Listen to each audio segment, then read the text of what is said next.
William List recorrió los profundos bosques de Franklinville a bordo de su furgoneta, con la que estaba cruzando los Estados Unidos, acompañado únicamente por un montón de cuadernos y lapiceros, una grabadora y $428 que llevaba ocultos bajo el salpicadero.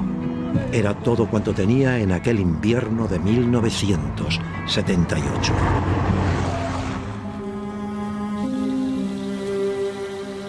Al llegar a las aguas del embalse de Sandy Creek, se encontró con Noel Jones, un vecino al que le habían recomendado entrevistar, pues conocía mejor que nadie los secretos del entorno. Durante varias horas el campesino le relató episodios de la Guerra de Independencia, de molineros asesinados y de veteranos de guerra que se negaban rotundamente a pisar el lugar al caer la noche por la maldita tragedia que allí aconteció. En un momento indeterminado de 1920, entre esos mismos árboles, se escondía la hija de una lavandera que estaba aclarando unas alfombras a la orilla del embalse. Después, la mujer tenía que enrollarlas y golpearlas con unas enormes palas que ayudaban a extraerles toda la humedad. Para conseguirlo, era imprescindible hacer uso de una fuerza atroz, rápida y brutal. Cuando una mancha carmesí empezó a brotar de uno de los tapices, la lavandera creyó que su hija había guardado allí un puñado de moras silvestres. Gritó su nombre enfurecida para castigarla, pero nadie respondió. Al desenrollar la alfombra, el cadáver apaleado de la niña apareció en su interior y rodó a través del bosque. Horrorizada, comprendió que el jugo de frutas era en realidad la sangre de su propia hija, que jugando al escondite había sufrido un fatal desenlace.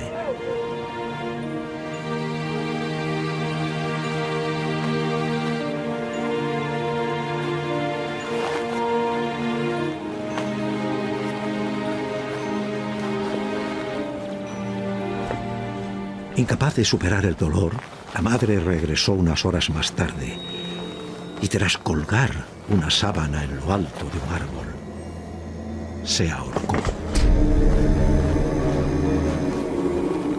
El sheriff ordenó bajar el cuerpo, pero nadie se ocupó de la sábana, que quedó enredada entre las ramas durante años, hasta pudrirse.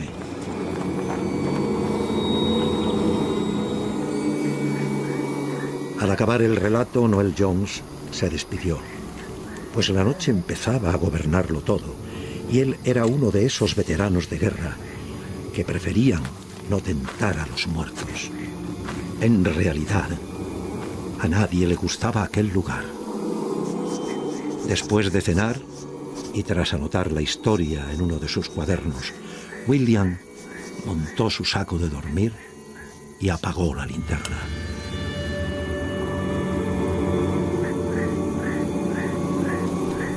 Fue entonces cuando escuchó los pasos de alguien que se acercaba. Un sonido clarísimo que avanzaba hacia su posición en el claro. En ese preciso instante, las ranas toro dejaron de cantar en el estanque y solo se escuchaba ya aquel intruso jugando alrededor del vehículo, pasando la mano por la chapa a escasos centímetros de su cuerpo. No pudo evitar pensar en una niña ensangrentada que le invitaba a jugar al escondite. Víctima de un terror insoportable, William solo pudo arroparse con sus sábanas y esperar a que el espíritu infantil se marchara de allí cuanto antes. Con los ojos cerrados, rezó agnóstico para no sentir su fría mano, ni percibir su olor a hojas secas, a lodo y a agua estancada.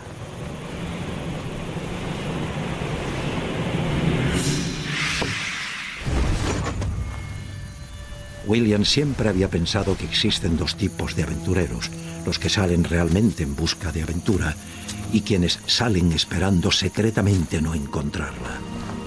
Hasta entonces, se había considerado parte del primer grupo. Pero aquella noche, bajo la tenue luz de 1.000.000 de galaxias, supo que en realidad había vivido engañado toda su vida.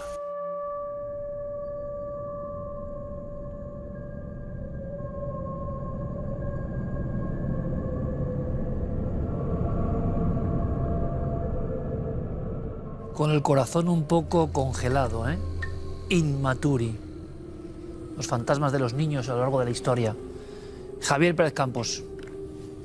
¿Qué tal, Iker? Con ese libro que ya es histórico y único, que yo sepa, en castellano, que aborda esta historia y que nosotros estamos desgranando. La recreo de nuestros compañeros, la voz de Primitivo Rojas, tu investigación.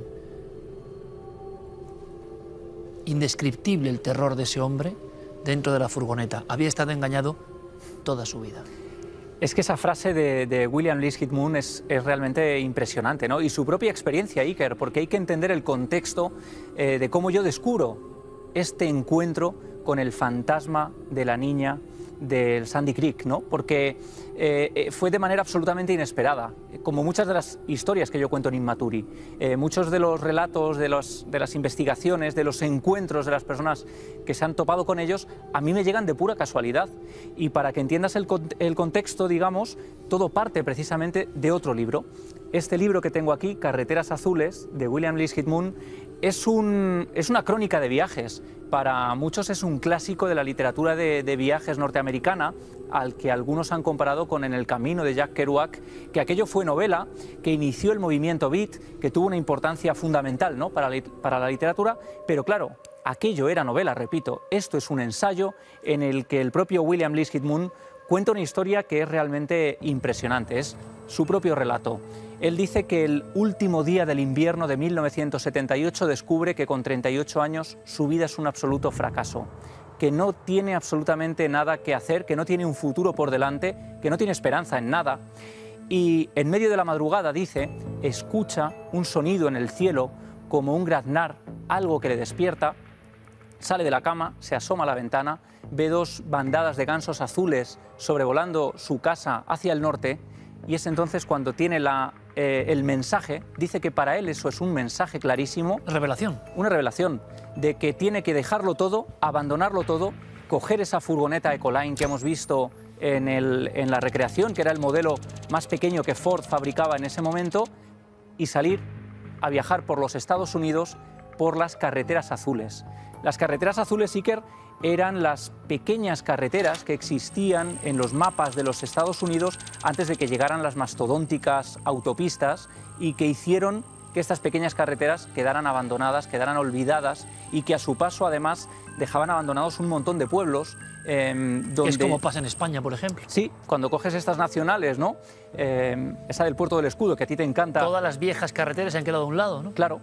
Y lo que dice William Lisket Moon es que tiene que hacer un viaje casi homérico, un viaje circular de ida y vuelta que le llevará más de 21.000 kilómetros atravesando estas carreteras azules para conversar con las gentes de estos pueblos medio abandonados. Él dice que ya empieza el viaje llegando a lugares donde no se aceptan tarjetas de crédito. Hablamos de los años 80 prácticamente, el 78, donde no hay grandes supermercados, donde no hay cadenas de comida rápida. La América profunda, de alguna manera. La América profunda, y además en ese año 78, donde ya no era nada habitual transitar por estas carreteras. Y fíjate, el propio William va sufriendo literalmente un viaje del héroe, Iker. Él, en este libro, va hablando de su sentimiento de fracaso a esos 38 años, que es algo muy duro, y en un momento dado tiene una especie de apertura de conciencia en el viaje, cuando para su furgoneta, no tiene absolutamente nada que hacer, no hay nadie que le espere, no tiene nada en lo que proyectar el futuro, pero dice que se sienta en un arroyo simplemente a ver el lugar, a contemplar el lugar. Y nos deja una frase que es impresionante. Dice: Si hubiera ido en busca de un lugar concreto, en vez de cualquier lugar, jamás habría encontrado aquel manantial bajo los sicómoros. Me sentí por primera vez en paz desde que había salido de casa. Sentado, siendo plenamente consciente del momento, practiqué con horrible dificultad el limitarme a prestar atención sin más. Convencido de que el viajero que se pierde el viaje, se pierde también el destino, yo sostengo que un hombre es aquello a lo que presta atención. Sus observaciones y su curiosidad es lo que lo hacen y lo rehacen. Y estas observaciones y esta curiosidad terminarán llevando a William al corazón del misterio. Una historia que nos recuerda a algunas historias españolas, por cierto, de niños, infantes, visiones, lo que sea, tocando, bien sea una tienda de campaña, como ocurrió en cierta zona de Zamora, bien sea esta furgoneta, pero cómo está descrito el terror y el darse de bruces con algo que no contemplaba, pero que está ahí. Por cierto, la propia historia original, la historia que le cuentan, no puede ser más terrible. Es realmente macabra, ¿no? Porque además no se trata de una leyenda urbana, Iker. Es decir, no es una leyenda hecha para asustar al forastero. Es una historia real. Noel Jones le dice: la tumba de la niña y la tumba de su madre están más allá de las montañas y del río, pero existe en el lugar y la gente no quiere acercarse a ella por miedo a todo lo que allí sucedió. Es que además Iker piensa que William llega a este sitio después de pasar varias noches durmiendo en su propia furgoneta. Él la ha adaptado, ¿no?, como si fuera su hogar, un hogar con ruedas. Hace una descripción también sobre cómo es el lugar en el que él vive durante esos días, ¿no? Hay unos planos de la furgoneta, cómo lleva una serie de elementos con los que convivir en soledad, y lo más importante son esas cámaras Nikon, dice, esos 5 objetivos, esos cuadernos en los que va anotando las conversaciones, y esos $400, poco más de $400 debajo del salpicadero para ir pagando la gasolina. Cuenta que nada más encontrarse con Noel Jones, unos pueblos antes de llevarle a Sandy Creek, le cuenta otra historia, que es la de Ramseur. Son quizá los únicos 2 episodios de misterio puro y duro que William relata a lo largo de este Carreteras Azules. Allí le dicen que había un molinero llamado William Togdon que muere en la Guerra de Independencia porque, conspirando contra él, le pegan un tiro en la cabeza. Que dicen además los vecinos que a veces se escucha el cuerpo de William Togdon caminando entre las ramas, y que algunos han visto su fantasma muy cerca también de la orilla de Sandy Creek, porque su tumba fue saqueada por los buscadores de tesoros. Y es más, cuando se construye el pantano, su tumba queda anegada, y le dice Noel Jones una frase que es impresionante, y es: todos los vecinos del pueblo, sin saberlo, beben de la tumba de William Togdon. Con toda esta información es cuando William Lisket Moon empieza a entrar en el misterio, empieza a percibir o a darse cuenta de que hay otra historia paralela a la historia, digamos, de los papeles, y que se puede corroborar, y que es el lenguaje oral, ¿no? Las historias de los vecinos, las historias de los pueblos. Y es ahí cuando le pide, por favor, que le cuente otras cosas, ¿no? Y es ahí cuando Noel Jones le relata esta crónica de una muerte accidental que desde luego no puede ser más traumática y más impresionante, ¿no? Tiene todos los elementos casi de un relato gótico de horror, la muerte de una niña a manos de su propia madre, y hay unos detalles en el libro, como que Noel Jones dice literalmente: aquella sábana ondeó en los árboles hasta pudrirse, aterrorizó a muchos de los hombres que pasaron por este lugar de noche. Es decir, la sábana podrida donde se ahorca la madre, casi como un banderín ondeando al viento, indicando que allí ocurrió una horrible tragedia.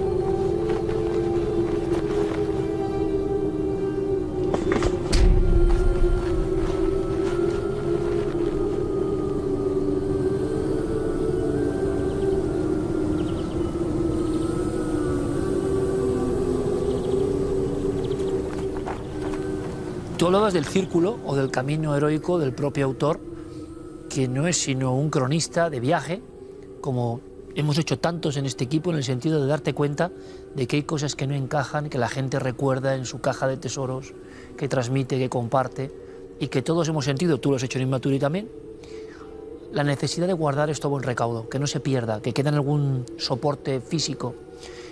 Pero claro, ese círculo también se cierra con la propia estructura de las historias.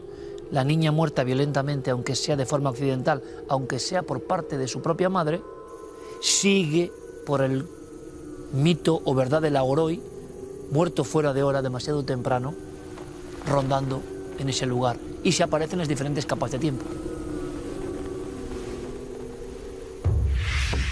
Bueno, y es más, algunos en esa zona denominan al fantasma de la niña el Bu, porque era la manera en que los indios de aquella zona denominaban a los espíritus que morían trágicamente y que regresaban después, para que nadie olvide la propia historia, la propia muerte de manera trágica, ¿no? Ahora te leeré un pasaje en el que William es muy consciente de todo esto, pero fíjate, él dice literalmente, porque cuando Noel Jones le habla de esta historia, evidentemente William, que es un hombre de ciudad, que viene de una vida literalmente acomodada, él era profesor de literatura inglesa, está totalmente ajeno a esto. Esto, Iker, es muy interesante porque es lo que ya se contaba, por ejemplo, en Sleepy Hollow. La leyenda de Sleepy Hollow de Washington Irving es la historia de un hombre de Nueva York que va a un pueblo y que tiene que empezar a asumir como ciertas las tradiciones que la gente de ciudad no puede creer. Nunca había creído. Exacto. Es, digamos, el paradigma literario casi que ya nos había contado en otros relatos. Pero esto es una historia real.